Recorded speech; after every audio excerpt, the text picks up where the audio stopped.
สวัสดีFC มีเจ้าของชื่อพันเราดิ วันนี้เป็นมื้อวันสิ้นหยุดการฆ่าสัตว์จากบ้านพากันไปท่องเที่ยวมื้อนี้สิไปเที่ยวลาดนกกกทีมงานข้างงัวทีมงานงัวเผานี่แหละเนาะนี่ฮะไปโอ้ยไปเป็นทีมงาน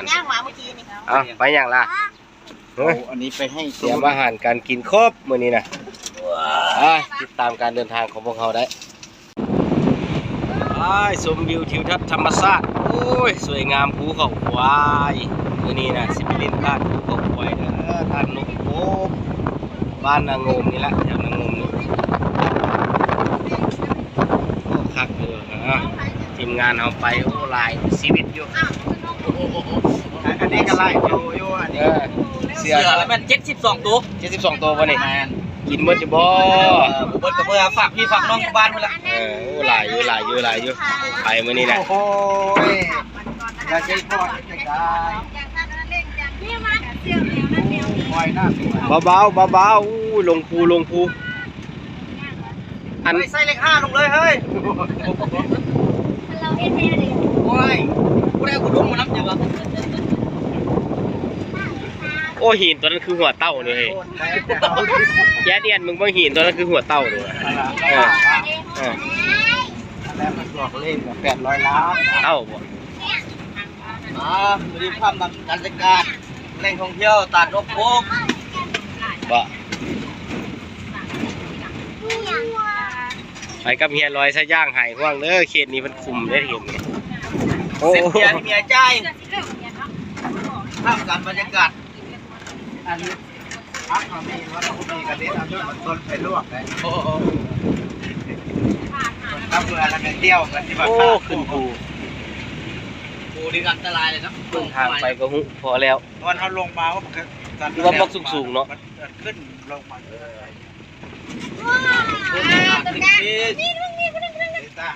นั่งตู้รถฟรีเด้อโอ้ก็มีคนมาเที่ยวอยู่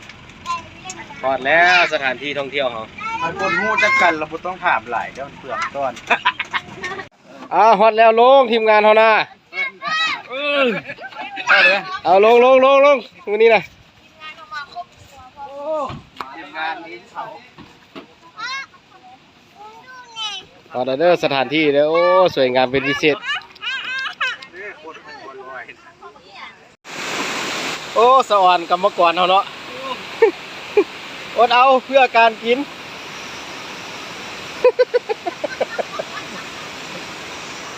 อันกระเจ้าเลือกพี่เด้สถานที่มันอยู่ถึงพี่เด้เฮ็ดจังได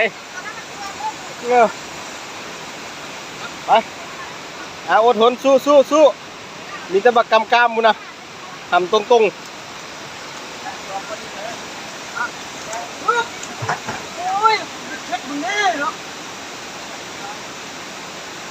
เอาแถวนี้ละเอาชมภาพธรรมชาติโอ้เป็นน้ำตกใต้ที่สวยงามแท้เดี๋ยวว่ายักสูงสันน้อยนึงเนาะเอาน้ำนี่มันมาน้ำในแง่งหินนี่ได้นี่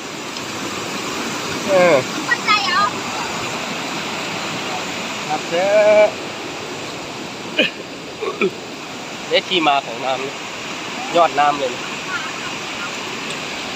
โอ้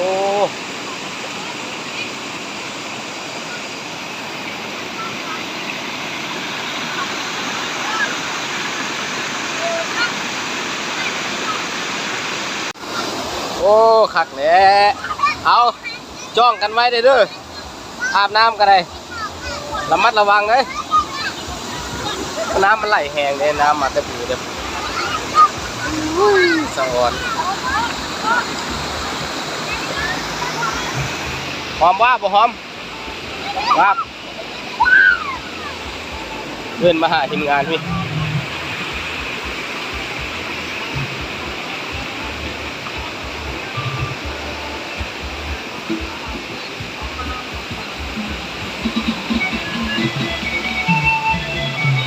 มาเดินมาหน้าวงเพลงที่คนไหนทางแม่ครัวนี่กำลังปิ้งอยู่เป็นแซ่บเนาะวันนี้กับปิ้งเป็ดแล้วกับปิ้งไก่ครับมื้อนี้ก็เป็นมื้อวันสิ้นเนาะ เป็นวันพักของหลายๆคนแล้วก็เลยได้พาลูกพาเมียครอบครัวมาท่องเที่ยวแหล่งท่องเที่ยวธรรมชาติแล้วก็กินข้าวสามัคคีกันเนาะอาหารกาบ่มีหยังหลายดอกบ้านๆเนี่ยปิ้งเป็ดแล้วก็ตำบักหุ่งสร้างความสามัคคีครอบครัวทีมงานหัวเผาเฮามื้อนี้หลังจากกินข้าวกินน้ำแล้วพวกเราก็สิได้กินเบียร์บ่ว่าหยังหลายกินเบียร์ เกี่ยวอ้อยไปส่งที่อาปากอันเอา อารถเบิ่งคนงามกินคนงามกินขบุญเด้อนี่เด้อ กินเบียร์มาลูก เดินทางมาจากสัญญาบุรีพุ่นนี่ยากเลยตัวจะเห็นเฮ็ดกิน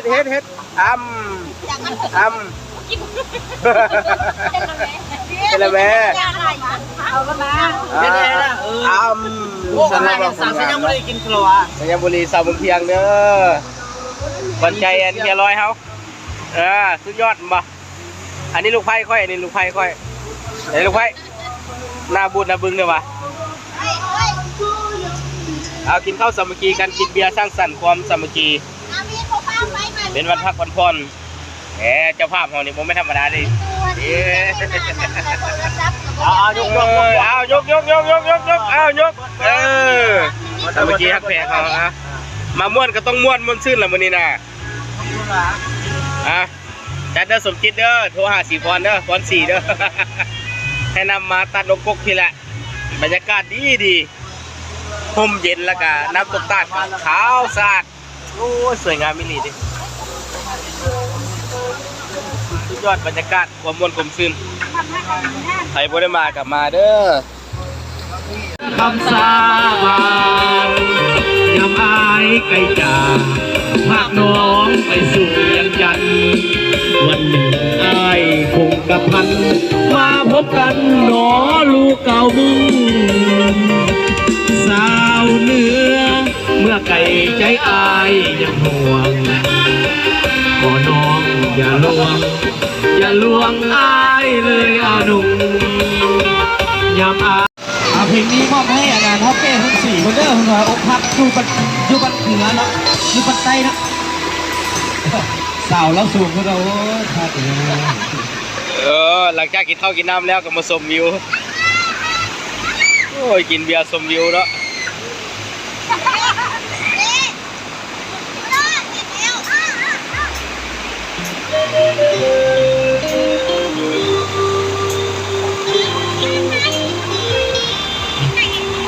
มาพักเพลงพักบาทเลยเรียกกันสักนิด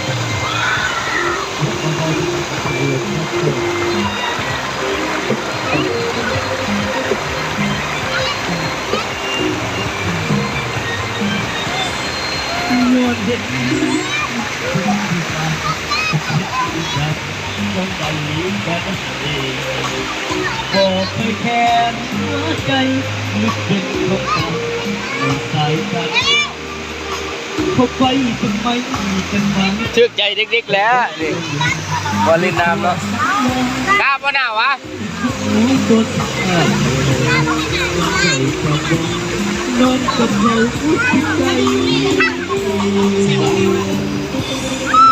ตอนนี้ก็ประมาณ4 โมงแรงทีมงานงัวเผาหอสิกลับแล้วมาหลังจากที่มาท่องเที่ยวแหล่งท่องเที่ยวตัดนกกกเนาะมีความเบิกบานบนซึ่งสมพอสมควร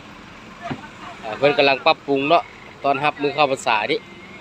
ไปทีมงานเท่านั้นขึ้นรถกลับบ้านขอบใจ FC เด้อที่ติดตามเด้อบ๊ายบาย